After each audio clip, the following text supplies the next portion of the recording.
Karen neighbor won't stop trespassing, so we reported her. Reporter. Reported. Get her off your property. I, female 24, moved into a new flat with my boyfriend, Nate, male 27, just over 2.5 months ago due to our old house being riddled with mold. Oh, that's bad. Riddled is not a good adjective She's for mold. fiddling and you're riddling.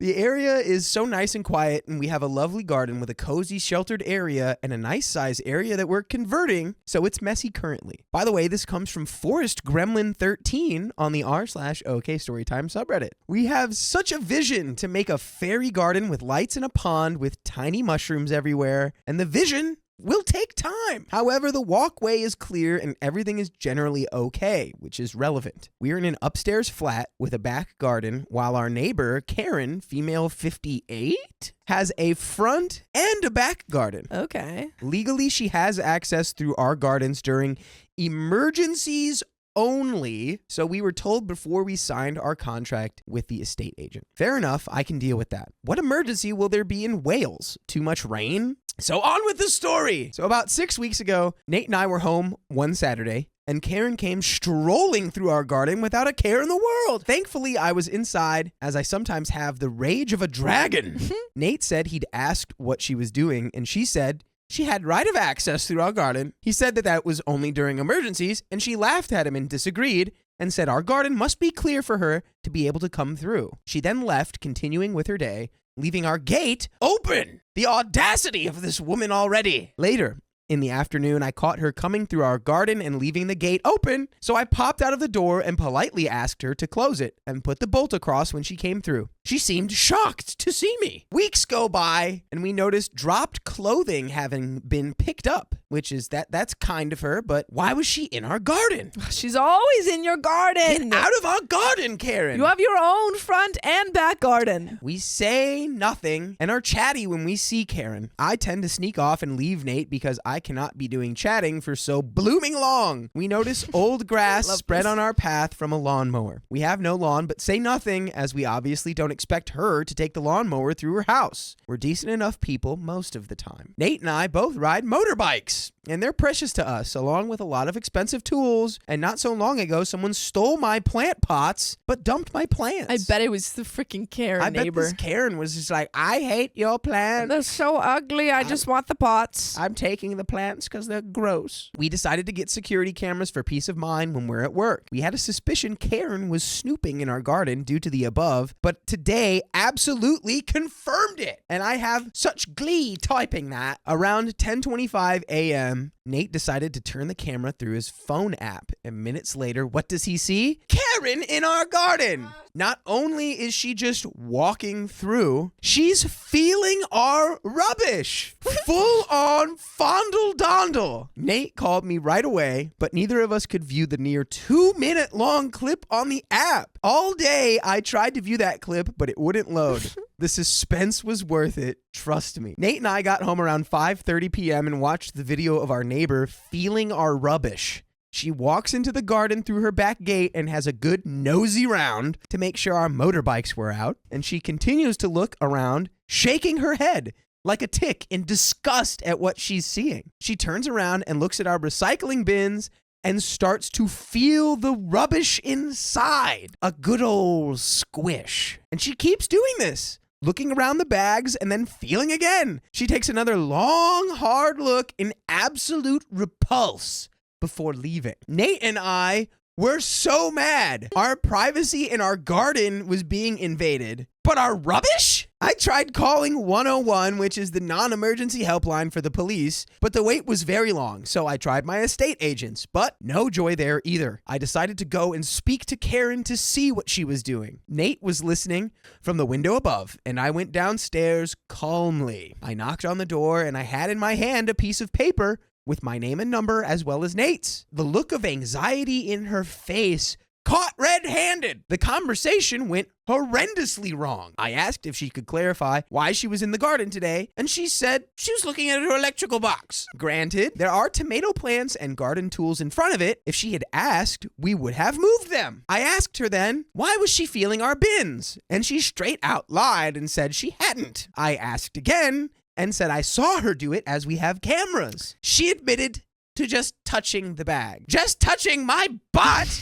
I said that I could see her feeling the can and trying to see what was in the rest of the bag. She became so defensive, and I said it was just a bit peculiar and I could help with anything. She said, you do a lot of peculiar things too. The look of anxiety and anger all at once in Karen's squished face. I asked, what peculiar things did I do? She avoided the question and blew up like Vesuvius. She said she knew what I was trying to do and to go away with my silly little notebook paper with my number. I tried to explain what it was for. So if she needed to come through and things were in the way, she could let us know and we would move them out of her way. But before I could finish my sentence, she started shouting at me to grow up and stop being silly, and then shut the door in my face. I posted the paper through her door, half worried she'd snap my fingers off. She didn't.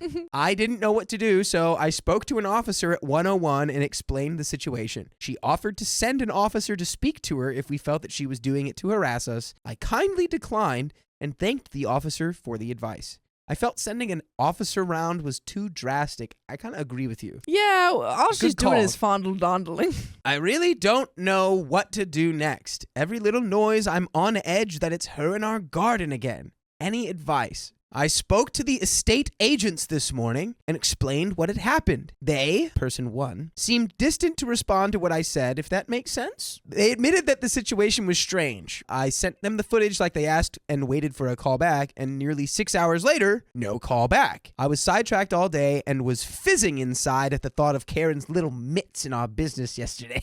So I called the estate agents back again. They, again, a second person, seemed reluctant to say much. I got the feeling that they knew more than what they were saying. I explained the situation again to person two, and they just asked whether Karen owned the flat. After some searching online, there's not much on rental history, so it's looking like she's the owner. They said they were going to contact her family first, and then go around to see Karen on Thursday, and then Lady 2 would come and visit Nate and I. I thought that was a bit odd because of GDPR reasons. Why would they go to her first before talking to her? After thinking and stewing on these events for a while, I started to think that the estate agents knew the previous tenants had experienced similar issues, and that's why they were distant to the topic at first. I'm now a sitting goose and will wait for further developments. Thank you all for the comments so far. They are very helpful, and we have a second update. So just to recap that first update, basically the best thing. I was working from home this afternoon and Karen paid me a visit wanting to talk. She was all smiley and full of life today, as if she hadn't rudely slammed the door in my face 2 days before. I said as plainly as a water cracker that I was working, literally talking to my manager on the phone, and she could come back later once Nate was home. She continued to talk to me, saying that she didn't know Nate and myself very well, nor did we know her very well, and that she wanted to clarify some things. Oh, we've got clarifications incoming. We've got some conversation happening.